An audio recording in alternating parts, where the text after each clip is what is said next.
Shalom, selamat pagi saudara-saudariku yang dikasihi Yesus Kristus Sang Juru Selamat. Kita berjumpa lagi dalam Renungan Pagi bersama Pendeta Drison Ginting. Semoga firman Tuhan bersama Anda hari ini. Selamat pagi saudara-saudara yang kekasih dalam nama Tuhan. Semoga kita berada di dalam damai dan kasih-Nya. Renungan pagi kita pada hari ini 26 Agustus 2021 dengan judul Kita Harus Memikul Salib Kita Tiap Hari. Ayatnya terdapat di dalam Lukas 9 ayat 23. Katanya kepada mereka semua, setiap orang yang mau mengikut aku, ia harus menyangkal dirinya, memikul salibnya setiap hari dan mengikut aku. Hanya kuasa salib saja yang dapat memisahkan manusia dari persekutuan dosa yang kuat. Kristus memberikan dirinya untuk menyelamatkan orang berdosa. Mereka yang dosanya diampuni, yang mengasihi Yesus, akan disatukan dengan Dia. Mereka akan memikul kuk Kristus.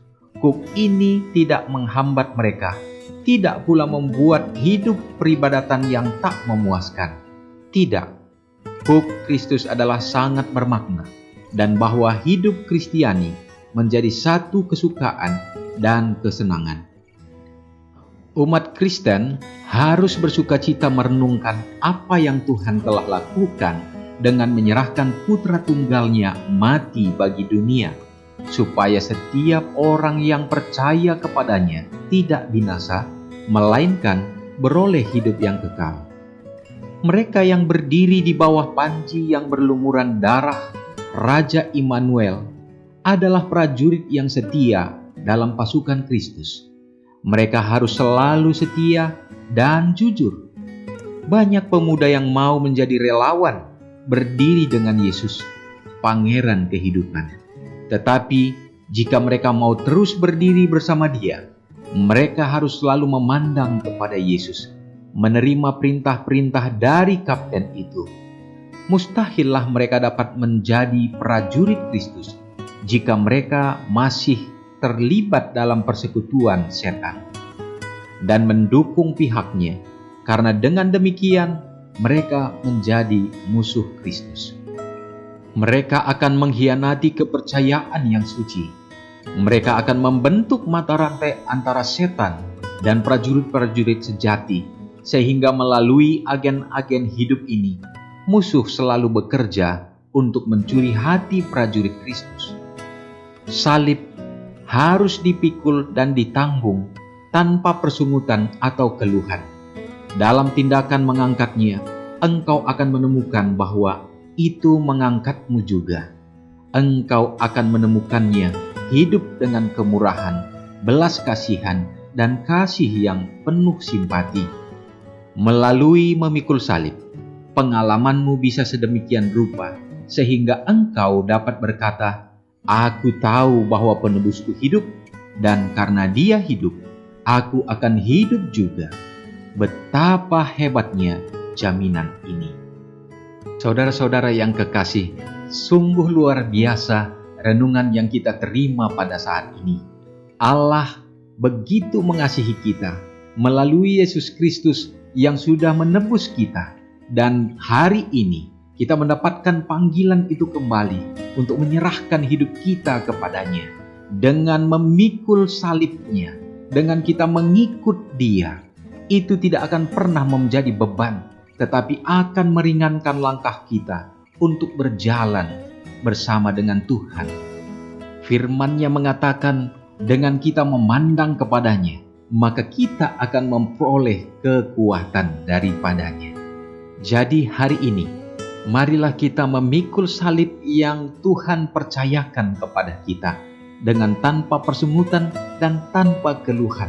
Karena di saat itulah Tuhan tidak akan membiarkan kita, tetapi justru akan menolong dan meringankan segenap beban kita. Kiranya Tuhan memberkati kita. Mari kita sama-sama berdoa. Bapa yang bertahta dalam kerajaan surga, terpujilah Engkau ya Tuhan. Kami bersyukur oleh karena pada saat ini kami akan merasakan beban kami serasa ringan oleh karena Engkau sudah mengambilnya ya Tuhan. Tetapi pada saat kami akan berjalan dengan Tuhan, kami akan memikul salib yang Tuhan percayakan. Tetapi Engkau akan ada untuk menolong kami, sehingga membuat kami akan mampu untuk tetap berdiri, berjalan bersama Engkau di dalam kebenaran. Biarlah hidup kami dapat memancarkan terang kemuliaan yang Tuhan sudah tunjukkan.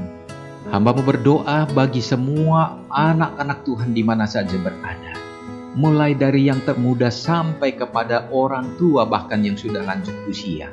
Tuhan kiranya memberkati, berikan sukacita surga, berikanlah kiranya kedamaian di dalam hati di saat kami menantikan kedatangan Tuhan. Kami percaya saatnya segera akan tiba. Di saat kami menantikan waktu itu, kami pun membutuhkan berkat dan kuasa Tuhan. Biarlah kiranya Engkau memberkati dalam semua kehidupan. Yang sakit Tuhan berikan kesembuhan, pemulihan yang datangnya dari surga, sehingga ada sukacita kebahagiaan yang umat-umat-Mu akan rasakan. Biarlah Engkau membukakan tingkap langit sehingga tercurah berkat-berkat berkelimpahan di dalam kehidupan, baik secara pribadi, demikian juga di dalam kehidupan rumah tangga. Terpujilah Engkau Bapa, serta mengampuni dosa kami. Hamba-Mu serahkan doa ini di dalam nama Yesus yang sudah menjadi juru selamat kami. Amin. Selamat pagi, Tuhan memberkati. Ingatlah Matius 5 ayat 13-16. Biarlah kamu menjadi garam yang mengasinkan dan terang yang menyinari kehidupan orang lain. Jangan lupa subscribe, like, dan share ke seluruh dunia.